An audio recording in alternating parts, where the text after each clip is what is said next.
환영해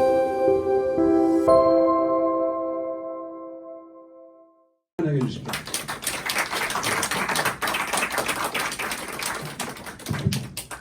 예, 오늘 이렇게 아침부터 이렇게 뵙게 돼서 정말 반갑고 무엇보다 우리 강명호 교수님 초대해 주셔서 너무 감사합니다. 제가 말씀 주신 대로 이번에 조기 대선이 펼쳐진다면 역할을 하고 싶다라고 제가 말을 한 상황인데요. 저는 조기 대선이 있을 거라고 확신합니다. 예, 이게 윤석열 대통령께서 지금 내란이라는 이야기에 대해서 지적이 나오고 있는데 이것이 구체적으로 성립하는지 여부는 더 다투어 봐야 될 것 같습니다. 왜냐하면 내란죄라는 것이 그 성립 요건이 있고 목적을 다투기 때문에 그게 나중에 형사재판 어떻게 다툴지 모르겠지만은 저는 탄핵 심판은 무리가 없을 것이다 이렇게 봅니다. 왜냐하면 탄핵이라고 하는 것은 실질적으로 대통령이 더 이상 통치할 수 있는 상황이냐 아니냐도 판단하는데 저는 이 상황에서 대통령이 다시 군통수권자로서 그리고 권력자로서 권한을 행사하기 힘든 상황이 왔다 보기 때문에 저는 탄핵에 대한 확신이 있고요. 그런데 저는 그러면 대한민국의 리더십이 과연 왜 지금까지 실패했고 어떤 리더십을 구축해야 되느냐에 대해서는 제 생각이 좀 공유가 되어야 되지 않을까 그런 생각을 합니다. 지금 사실 저는 대한민국이 여기까지 올라온 데 있어서 관료주의가 큰 역할을 했다 봅니다.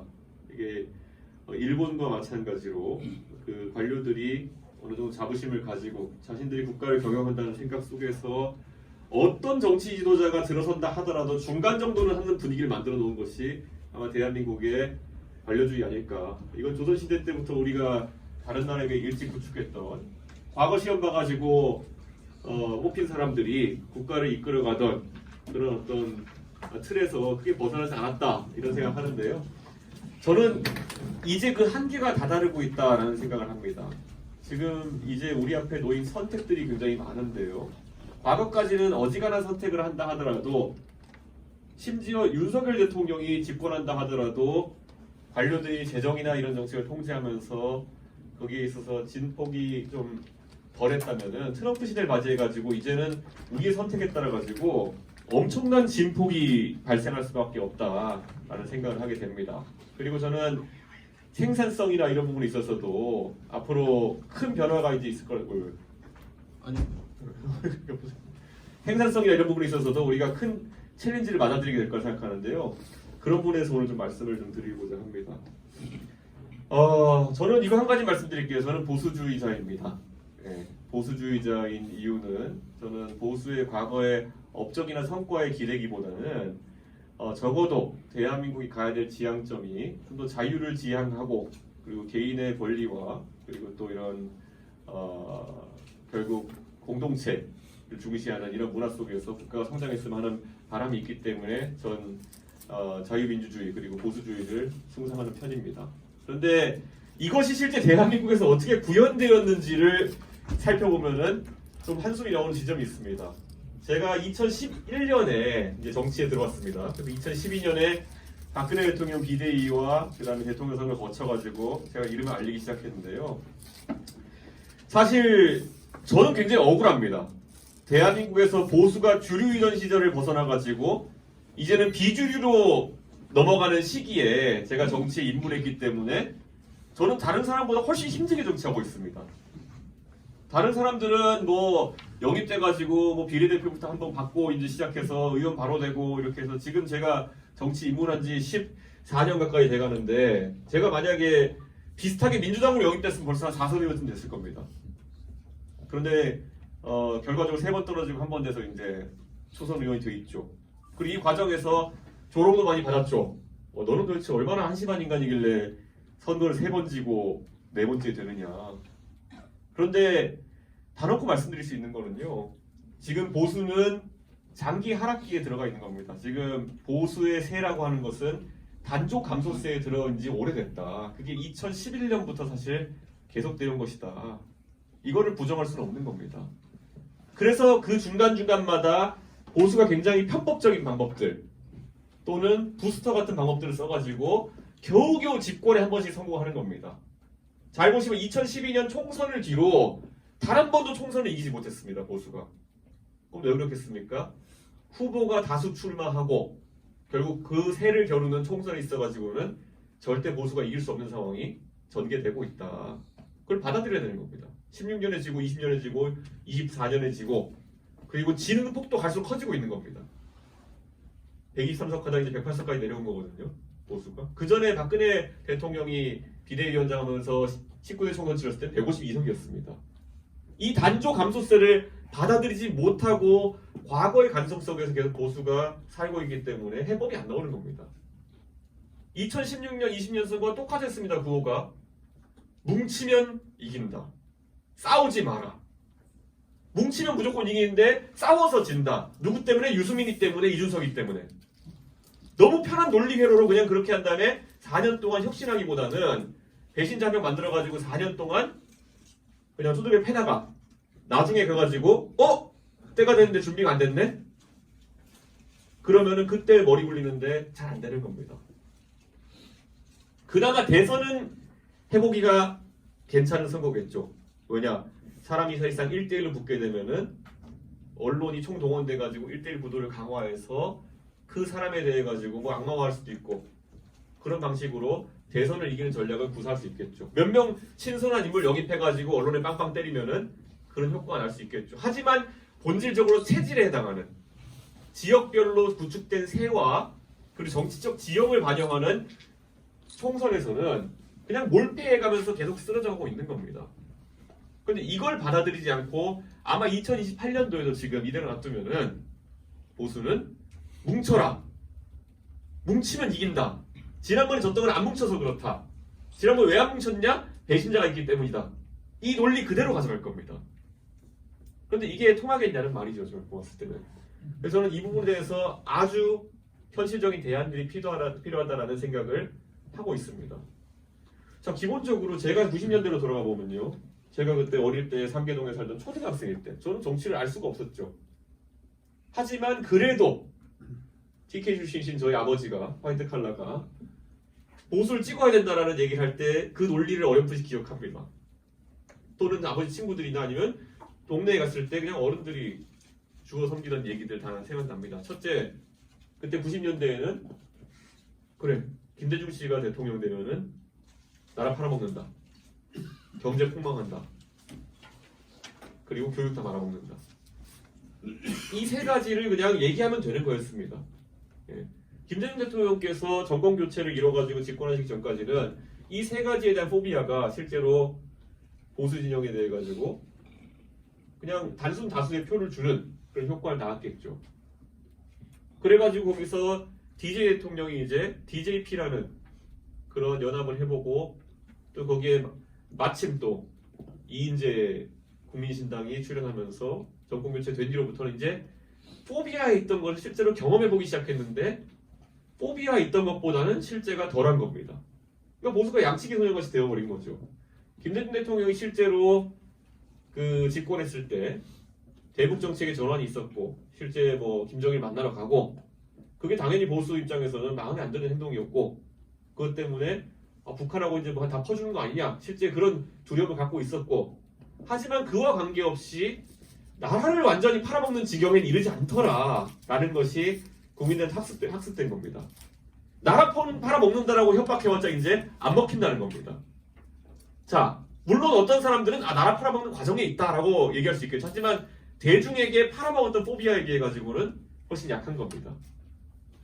그리고 실제 금강산 관광 유람선이 가고 이런 이벤트적인 측면도 봤을 때는 나쁘지 않네 정도의 인식이 상당한 다수에게 생긴 겁니다. 자, 그럼 그 다음에 경제 면에서 보면요. DJ가 김대중 씨가 집권하면은 경제 다 말아먹을 거다. 그래서 사실은 IMF 이후에 DJ가 집권했던 것이고 오히려 그런 시대적 상황 속에서 오히려 김대중 대통령이 강력한 구조조정을 지지하는 사람처럼 이렇게 각인이 된 것이죠. 그럼 이 상황에서 김대중 대통령이 그 IMF 극복 시기에 했던 역할 때문에라도 경제 말아먹는다라는 얘기를 곧이곧대로 다 하긴 어려워졌습니다. 그 다음에 세 번째가 교육에 대한 거거든요. 예전에 이제 전교조에 대한 포비아를 가지고 이제 계속 얘기하면서 이게 진보 교육감이나 아니면은 진보 대통령 뽑으면은 애들이 다 멍텅구리 된다. 이게 사실 하나의 또 축이었거든요. 그런데 이것도 지금은 사람들의 관념에 존재하고 있고 저도 어느 부분 그건 동의합니다. 진보 교육감이 들었을 때 학력 저하가 나타나고 경쟁력이 떨어진다 이렇게 믿지만은 반대로 그렇게 팔았던 포비아에 비해 가지고는 그렇게까지 매운맛은 아니었다는 인식을 사람들이 하는 겁니다. 실제로 그래서요. 지금 정치보다 더 진보 세력이 강하게 치고 들어온 분야가 교육입니다. 지난 지방선거 때 국민의힘이 2022년도에 웬만한 광역단체장은 압승했거든요. 근데 교육감은 또 많이 뺏겼습니다. 그리고 이번에 보시면은 작년에 처음으로 진보 보수 교육감이 1대1로 보궐선거에 붙었습니다. 보궐선거는 누가 봐도 고령층이 많이 투표하고 그렇기 때문에 일반적인 선거보다 더 유리한 선거입니다. 보수층에. 그런데도 불구하고 단일 후보로 붙었는데 보궐선거에서 서울교육감에서 보수가 깨졌다는 거는 끝난 겁니다. 그거는. 그 전까지는 교육감 선거는 어땠습니까? 그때 핑계 항상 똑같았죠. 보수가 분열해서 졌다. 교육감 후보가 맨날 박선영과 왜 조전영이 따로 나와가지고 분열해서 지르냐. 분열만 안 하면 이긴다. 이번에 깔끔하게 합작을 깔끔하게 졌잖아요. 그 중심에 무엇이 있는지를 빨리 깨달아야 되는데 지금도 보면 탄핵 국면에서 똑같은 일이 반복되고 있는 것이겠죠. 예. 지금도 오직 막아야 될 거는 과거 김대중 포비아보다 약한 이재명 포비아에 근거해가지고 합치면 이긴다, 뭉치면 이긴다. 지고 나서도 아마 그런 얘기 하겠죠. 진다면은 지고 나서도 갈라져서 졌다 뭐 이런 얘기 하겠죠.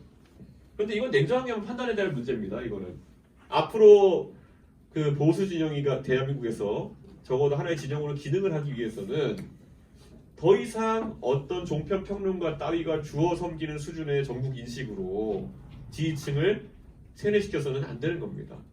왜냐? 인구 구조표를 보면 바로 나옵니다. 지금 60대 70대의 인구와 40대 50대 인구가 비슷하다 치고 그리고 저희 이제 제가 올해 40이 되는데 만으로 40 밑으로의 인구는 적습니다. 그러면 정확히 60대 70대와 40대 50대가 갈라져서 서로 진영을 지지한다 하더라도 2030의 지지를 받는 쪽이 그냥 이기는 겁니다. 그게 지난 대선과 지선에서는 보수 쪽으로 많이 넘어갔던 것이고 지금은 탄핵을 겪으면서 저는 압도적으로 2030에서 몰패할 것인 겁니다. 이대로 보수 진영이. 지금 보십시오. 그러다 보니까 단톡방 저는 제가 국민의힘 대표를 했기 때문에요. 여러분이 상상할 수 있는 웬만한 국민의힘 단톡방에는 제가 다 강제 초대되어 있습니다. 근데 탄핵 이후로부터 아주 일관돼요. 여론조사는 100% 조작이다. 60대 남성이라고 하면은 끊어버린다. 그러니까 무조건 20대 호남 여성으로 받아라 라고 지령을 내립니다. 그래서 지금 나오는 조사 ARS RDD 조사를 보면은 윤석열 대통령의 호남 지지율이 조사에 따르면 54%까지 갑니다. 이래놓고 이걸 바탕으로 또 기사를 내가지고 청년 세대가 돌아오고 있다.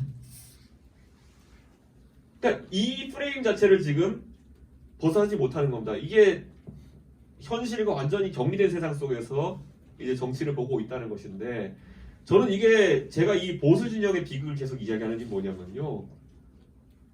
저는 이런 국면이 계속되게 되면은 대한민국에는 일당 체제가 들어설 수밖에 없다라는 말씀을 드리는 겁니다. 바로 일본식 자민당 모델 같은 것이 등장할 수밖에 없다는 것이죠.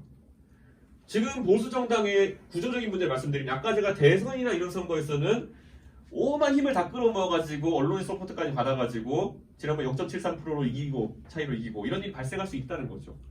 자 그럼 대선을 이긴다고 했을 때 보통 보수 진영이 대선을 어떻게 이기느냐?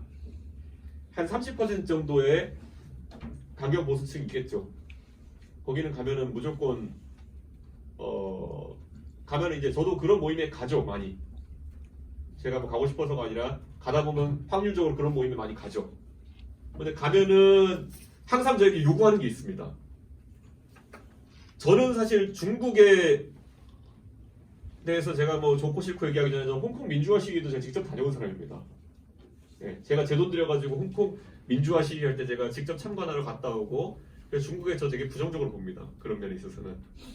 그런데 저한테 가면은 일본의 이 어르신들이 저한테 항상 강요하는 게 있습니다.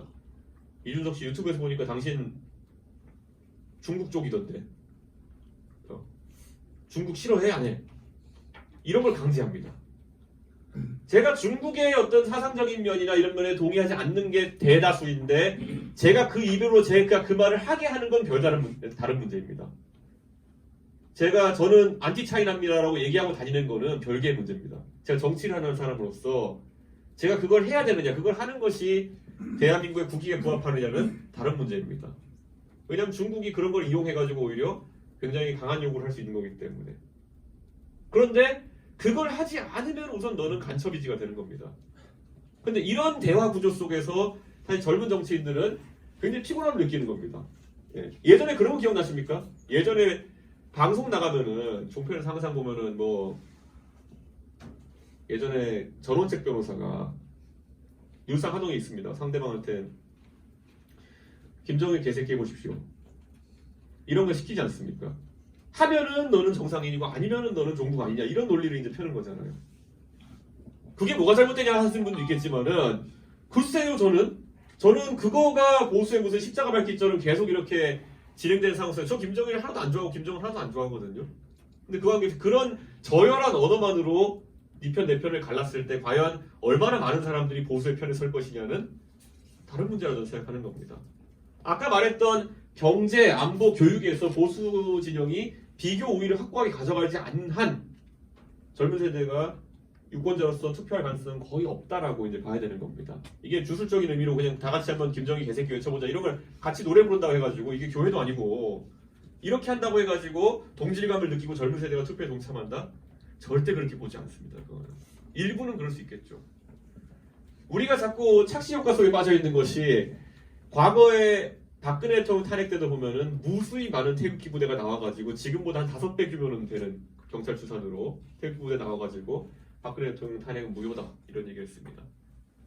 그런데 그게 벌써 7년 전에 8년 전의 경험이기 때문에 그것이 아무 의미가 없었다는 것을 다 잊어버린 겁니다. 지금의 5배 정도 되는 인원이 태극기 부대로 나와가지고 매주 광화문을 뒤덮어도 탄핵은 8대 0이었던 겁니다.